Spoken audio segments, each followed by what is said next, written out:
2-3, this is Hitman 2. What's the status? Over. 2-3, stand by. Goliath, this is 2 Bravo. Request permission to engage enemy paratroopers and attempt to snatch a grid Papa uniform 259er, 119er. Break. Enemy is...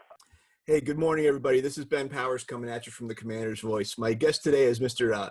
Joey Ivanov, who's a student of military history. He's going to be talking with us today about the resistance in France during World War II. And we're also joined by my friend George Luz, a previous guest who introduced me to Joey. And we're just really happy to have him here today. So, Joey, how are you doing, sir? I'm well. How are you? I'm doing great. Welcome. And George, welcome back. Thank you, Ben. So, Joey, if we could start, like we were talking a little bit before we started recording, and the focus of Commander's Voice is about airborne warfare, big focus on World War II.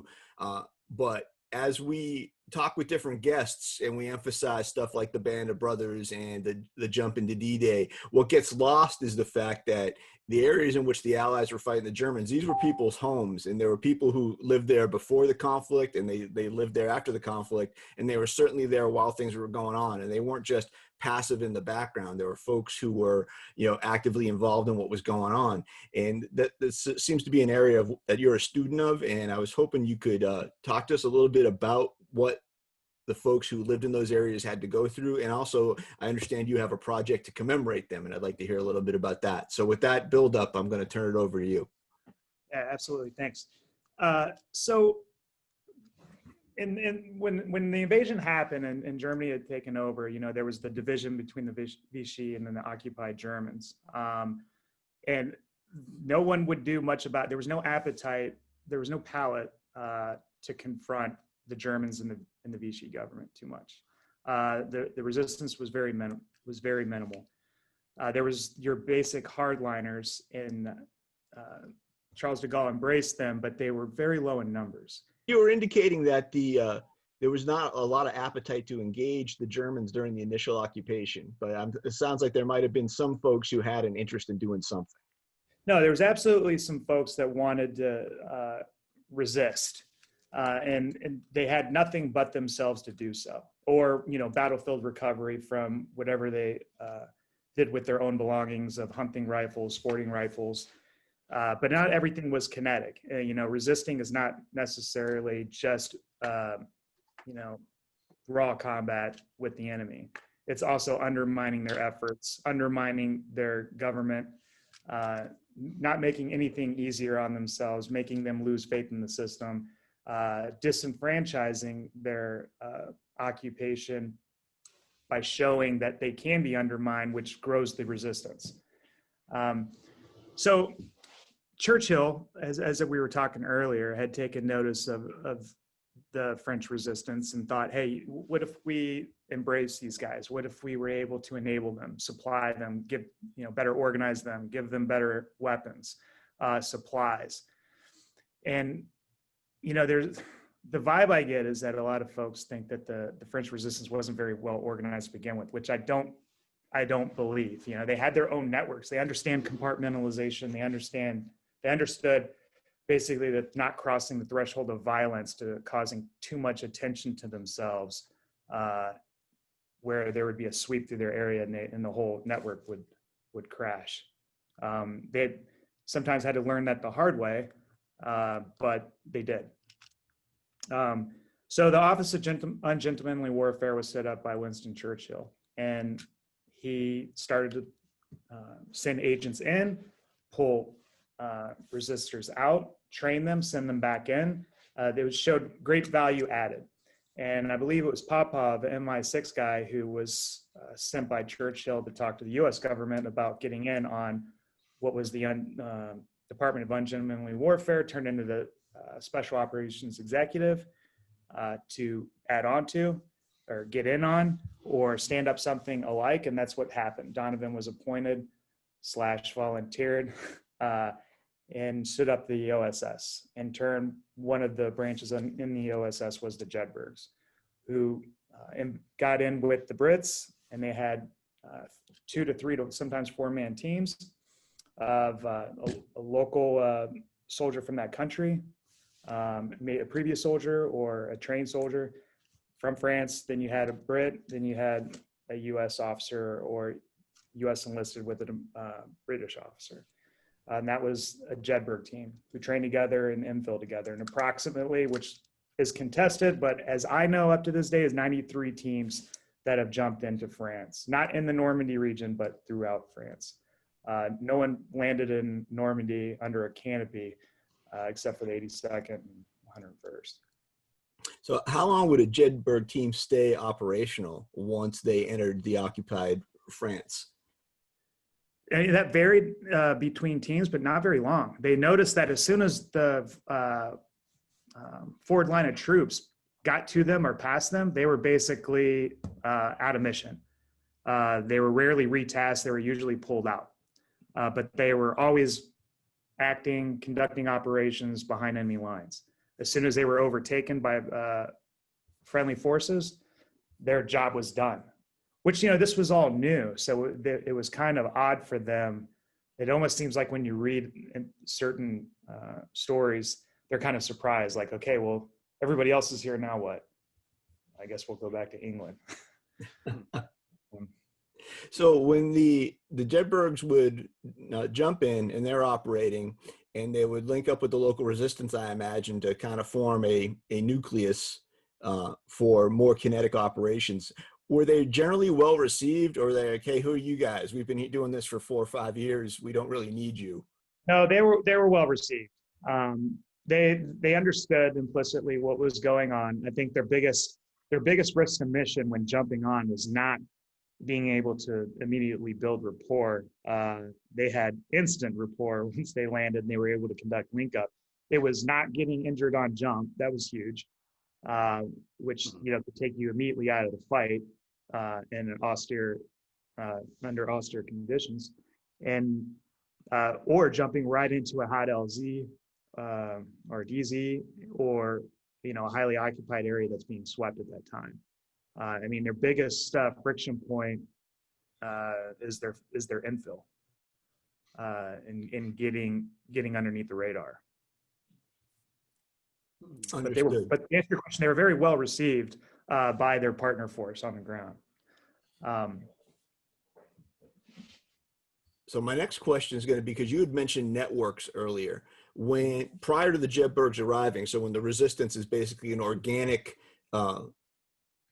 happening within France, and how were the networks established to the best of your knowledge? I'm assuming there had to be some kind of pre-war networks, whether they were businesses or through a religious parish or a trade union, something. What were the basis for these networks to initially get started, or were they built out of whole cloth? A little bit of both. You had former doctors, teachers. Very rarely was it former military, because they were targeted fairly quickly and rolled up. But they were just well-organized people that understood, hey, how do we form, how do we fight, and how do we compartmentalize? So it was an array of people, from school teachers to journalists to professors, former small government. It was a little bit of a hodgepodge of patches of quote from everywhere. Especially when it came to women that were added, which was very new to warfare, if you will.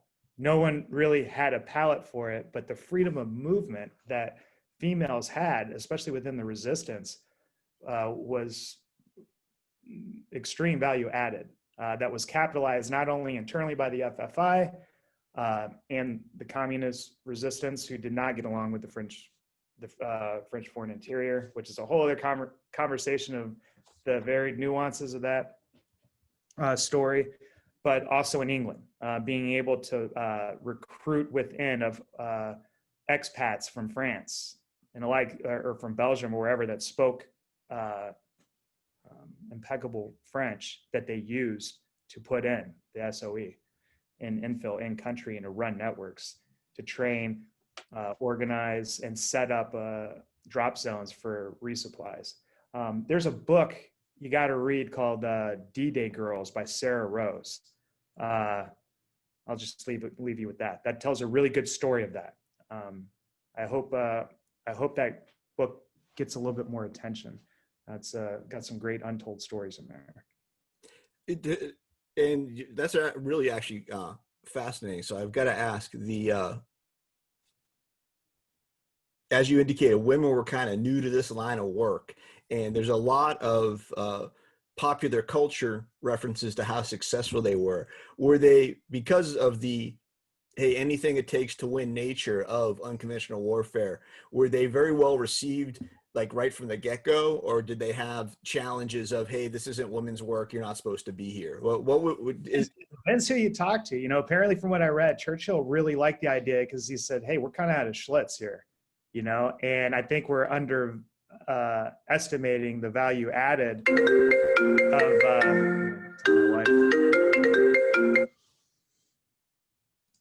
sorry.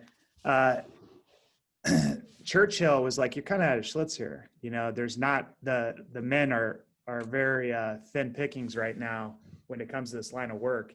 And we're underestimating the access and placement that women have to the battlefield right now for, carrying messages to collecting and painting that picture of known areas of interest, targets, high value targets, people, enemy set temp. I mean, they were huge value added.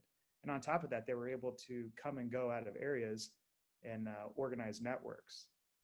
Because, not everyone intuitively understood how to do that. That was needed to be added in some pockets, some areas. and how is in the post-war era, we get through the initial formation of the resistance. SOE starts sponsoring it, agents start getting introduced, the Jedburgs jump in, the invasion comes, and then all of a sudden the Germans are pushed out of France. So now kind of post invasion, where it's obvious that this worked out and this is going to be pretty successful. Were there factions within the resistance that would then kind of try to take credit for, hey, we were the ones who really did something? Was there infighting? Was there post-war recriminations? Like, what happened after the shooting stopped? Man, that's a whole other 5 different podcasts, but I'll try to go quickly. So, there's been some people come forward. There have been some folks that come forward that, hey, if you're gonna recognize the resistance, you need to understand the nuances of, the communist resistance and, a little bit of everybody, and it gets very convoluted, and I don't think that should be embraced, and I'll tell you why. So I focus on the French foreign interior. Why I think they were so special, because they had humanity.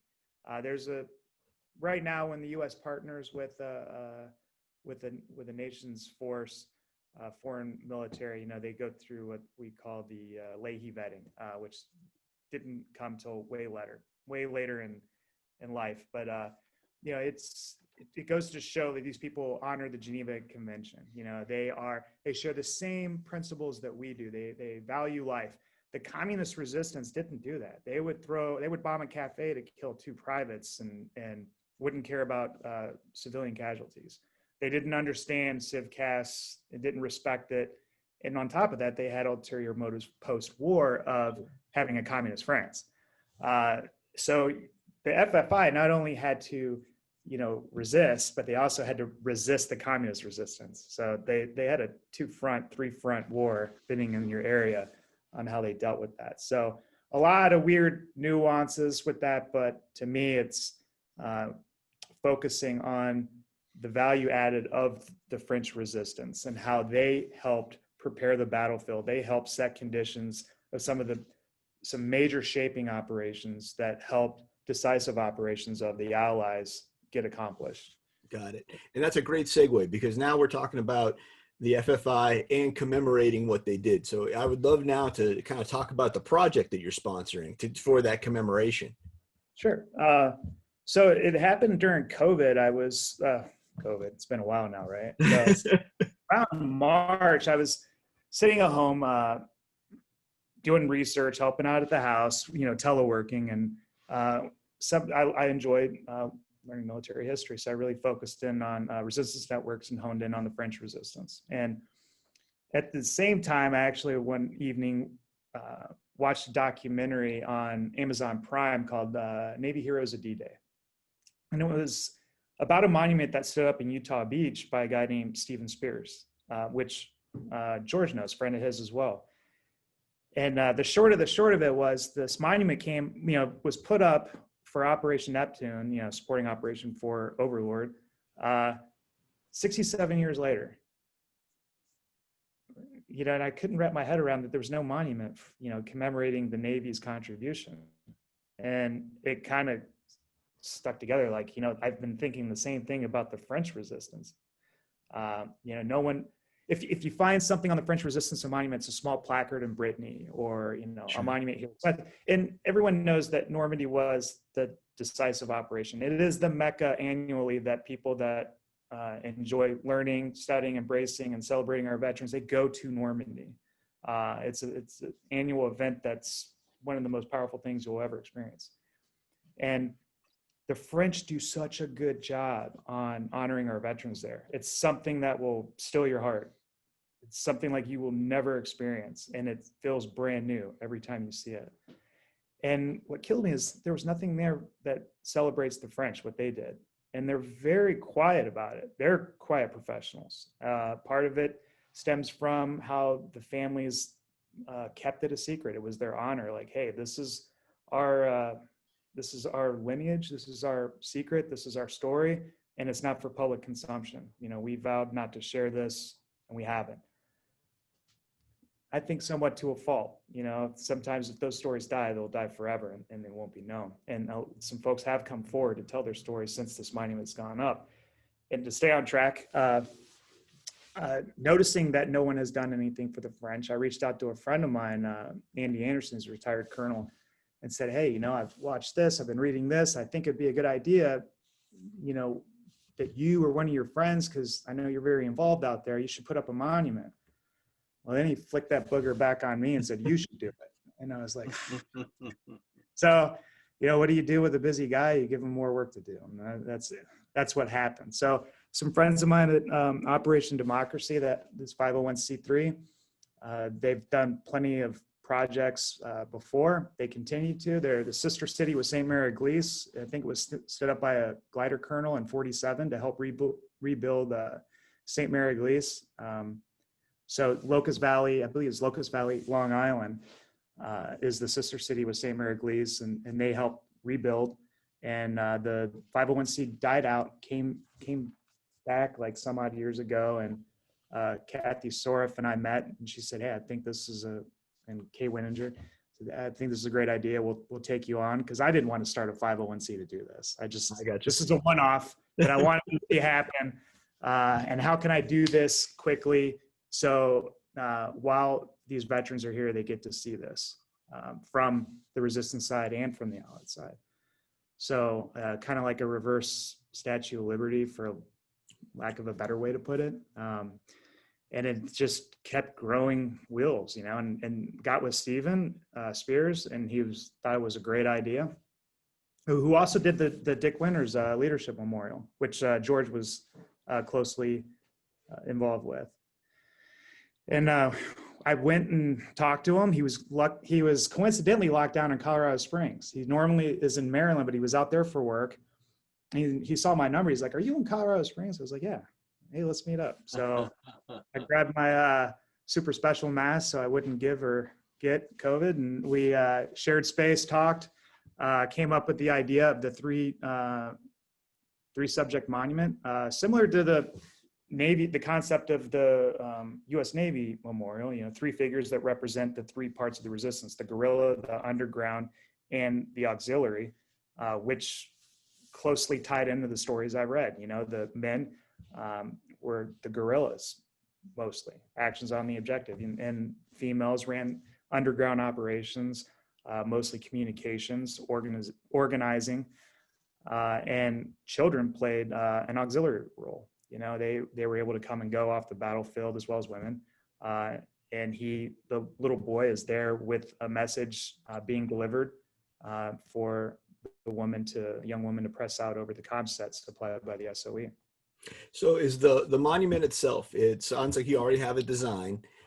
Is there a website or other way that people can donate to help Yes. with reality?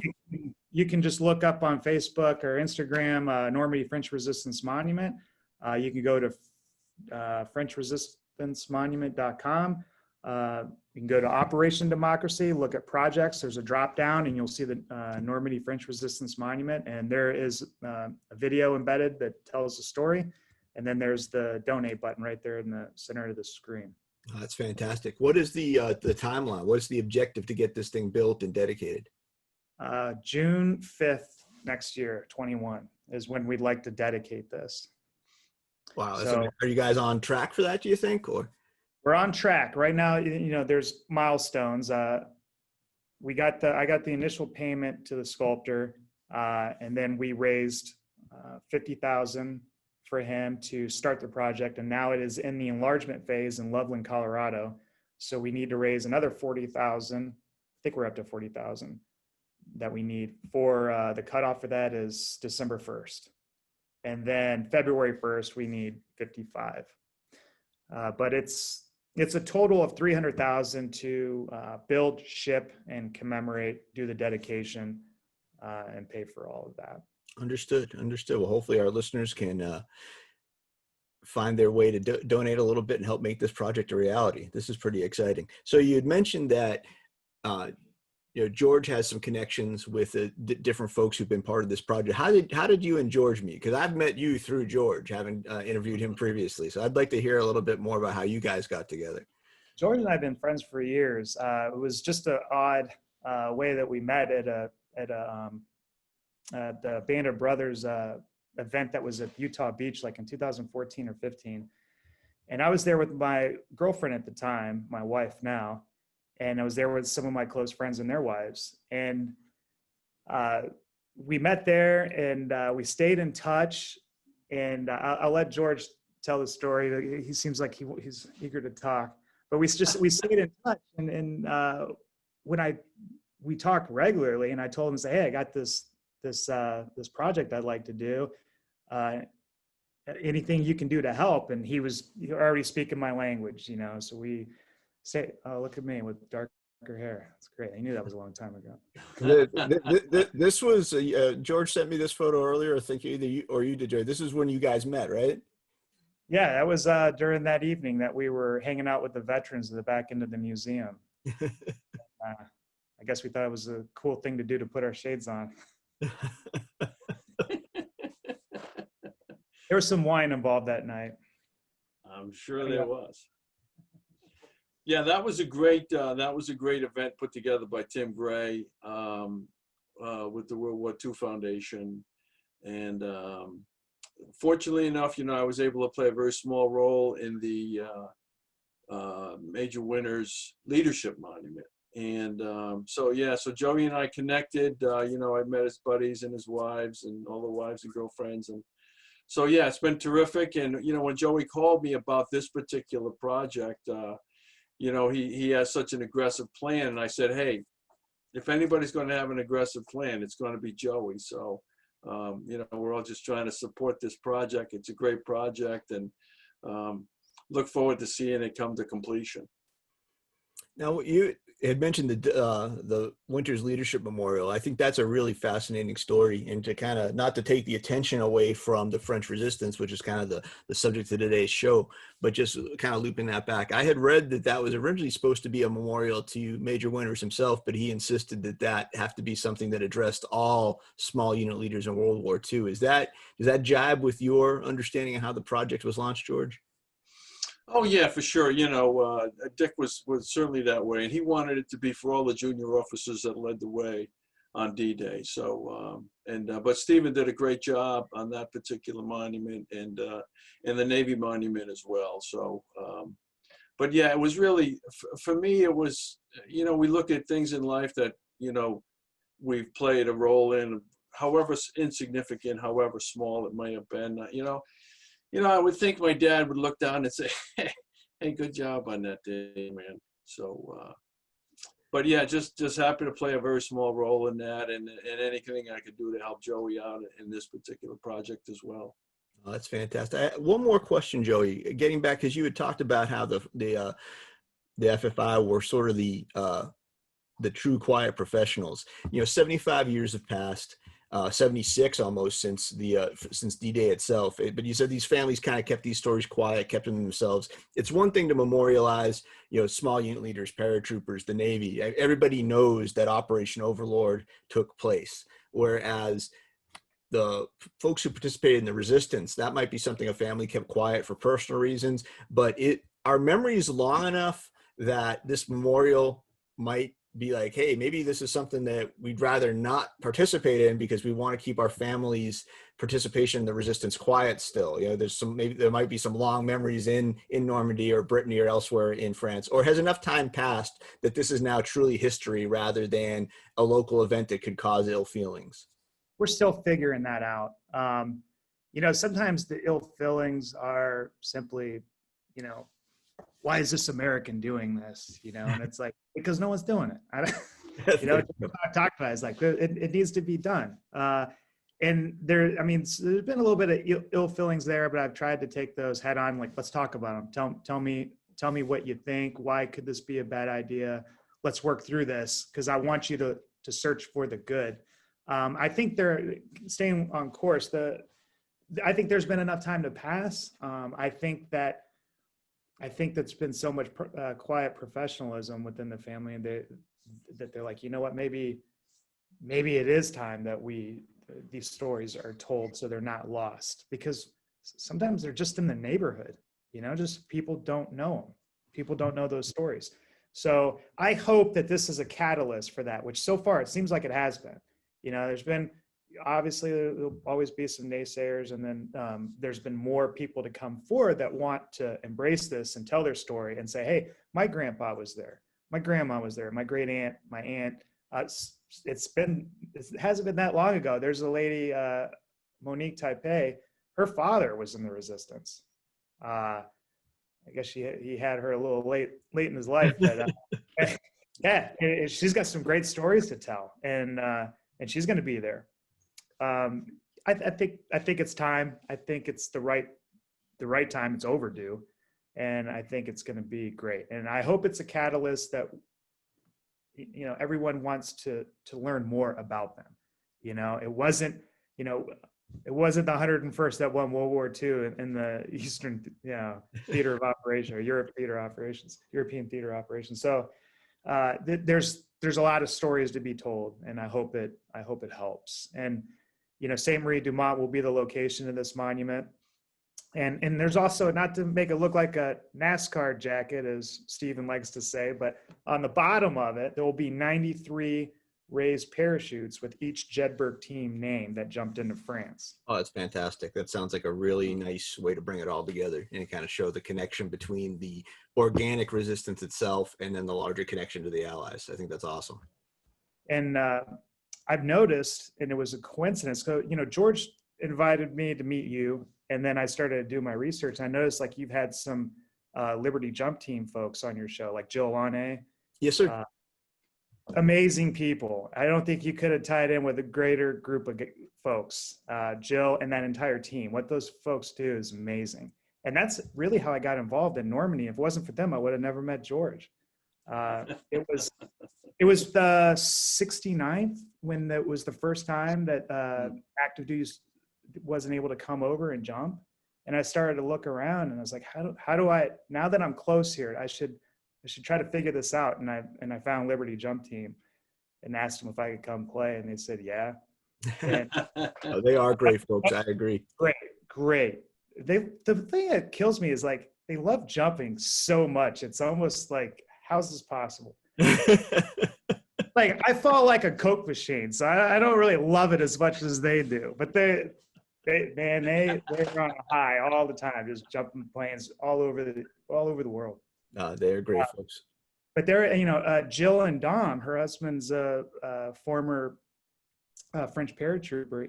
Her and him have told me personally, from living in that area, that families are very delicate, very sensitive when sharing that information from their past. They're still very quiet about it. No, understood. Well, hopefully this can be a means to get those stories in a respectful way, but help, people across the world understand the larger context in which the operation took place. So I think this is a fantastic project. We're coming up on the end of time, but one thing I wanted to do was George has a small tie-in back to Easy Company that I wanted to share with the audience today. It's something he had showed me offline a while back that is kind of a neat story. So I want to turn it over to you, George. If you could set this up and share the clip, I'd really appreciate it. Well, yeah, we kind of teased this the last time that we were on and stuff. So I figured, this would, I could add a little something here. So,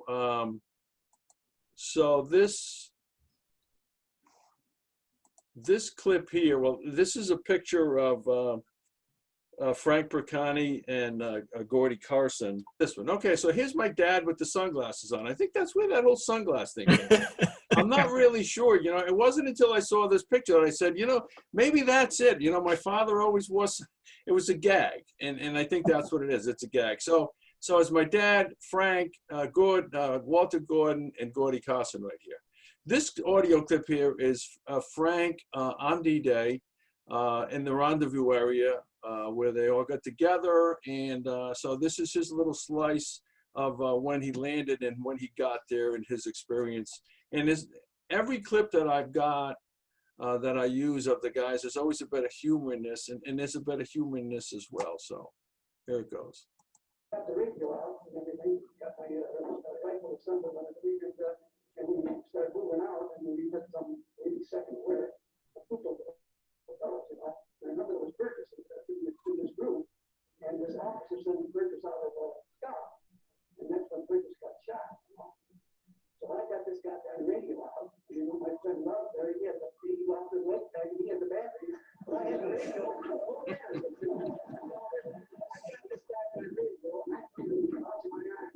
And I was receiving all the time.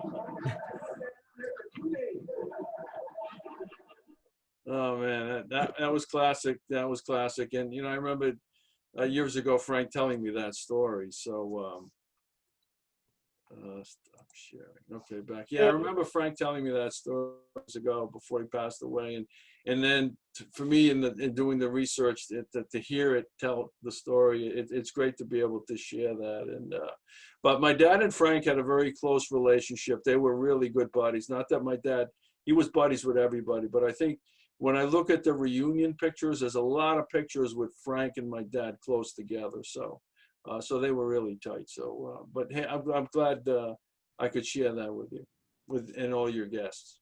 Hey, Ben, I think this is just really cool how George is able to be the vessel to have these stories kept alive, these small unit stories. I think that's what I find amazing, and I hope this transcends into the same with on the French side. I hope we can get some folks come forward and be able to do what you do, George. Mm-hmm. No, that's fantastic. Yeah, I'm really blessed because, there's a lot of kids. Langlois does great stuff, and Tracy Compton and Marianne Malarkey, and a lot of the kids tell a lot of the stories about their dads and stuff. And what I found was there's so many other organizations, kids just like me, that are sharing these stories. So I think the future is bright as far as continuing to do that. And I think part of Band of Brothers was able to kind of move that forward, where everybody could say, hey, my dad did this, or my grandfather did that. So I think that was a great jumping off point, as you had mentioned earlier, about people telling more stories about World War II and about their time. And sometime you can come back, Joey, and tell the story about your dad. You got some great stuff with your dad coming over too. So yeah, we should do that sometime. Yeah, I would love to have you back, Joey. That's for sure. I'm always looking for interesting guests. This has been a fantastic time. I'm right up against time though, so what I want to just do is real quick is remind my audience. Guest today has been Joey Ivanov, and he is a historian of the French Resistance, and he is sponsoring a monument to the French Resistance to be dedicated in Normandy in June of 2021. So you can check that out on Facebook. French Resistance Normandy, just search for that, or I think you said the website itself is FrenchResistanceNormandy.com. Is that correct, Joey? FrenchResistanceMonument.com. FrenchResistanceMonument.com. So please check it out. Look at what he's doing to preserve these stories, and donate if you can. Joey, thank you very much for being on today. I really appreciate your Hey, time. welcome. This has been a great time. Hey, and thanks for making this happen, George. It's always fun to get together. Hey, you're welcome. You're welcome. Again, thank you very much. I've really enjoyed having you on again. So gentlemen, thank you very much. Y'all have a great day. And this has been Ben Powers with the Commander's Voice. Thank you for joining us.